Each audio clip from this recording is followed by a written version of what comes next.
కర్కాటక రాశి. ఈ రాశి వారి యొక్క గ్రహస్థితి చూసినట్టయితే బుధుడు, సూర్యుడు, రాహు, గురువు వృషభ రాశిలో సంచారం చేస్తుండడం వల్ల ఆశించిన ఫలితాలు కరెక్ట్ సమయానికి మీకు అందుబాటులోకి వస్తాయి.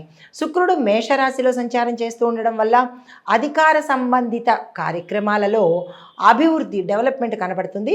ఆ కార్యాలు సిద్ధిస్తాయి.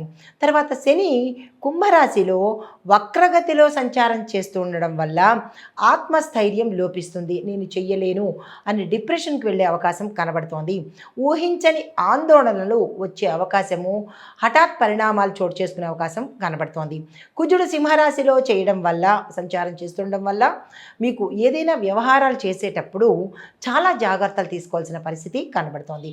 అయితే విద్యార్థులకు చూసుకున్నట్లయితే చదువు పట్ల ఈ వారము మీరు ఆసక్తి, నిబద్ధత ఈ రెండు చూపిస్తేనే సక్సెస్ అయ్యే అవకాశం కనబడుతోంది.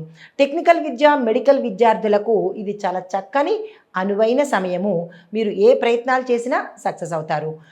తర్వాత ప్రాజెక్ట్ లీడింగ్, శాస్త్రీయ పరిశోధనలు అంటే టెక్నికల్ రీసెర్చ్ అండ్ డెవలప్మెంట్ దాంట్లో పని చదువుకునే వాళ్లకు మంచి గుర్తింపు వచ్చే అవకాశం కనబడుతోంది.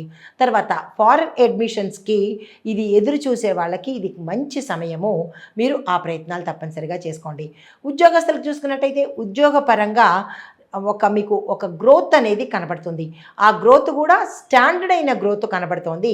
దానికి సంబంధించిన ఏవైనా ప్రయత్నాలు చేయాలంటే ఈ సమయంలో చేసుకోండి. అయితే మీ యొక్క బాస్, మీ యజమాని, సీనియర్ల సహకారము ఈ వారం రోజుల్లో మీకు చాలా ఎక్కువగా కనబడుతుంది. వారి సపోర్టుతో మీరు ఎదిగే అవకాశం కనబడుతోంది. కొత్త బాధ్యతలు కూడా మీరు ఈ సమయంలో తీసుకోవాల్సిన పరిస్థితి, అంటే మీరు చేసే రెస్పాన్సిబిలిటీసే కాదు, ఇతట వాళ్ళ పని కూడా మీ మీద పడే అవకాశం కనబడుతోంది. యాక్సెప్ట్ చేసే ప్రయత్నం చేయండి. రిజెక్ట్ అయితే మాత్రం చేయకండి.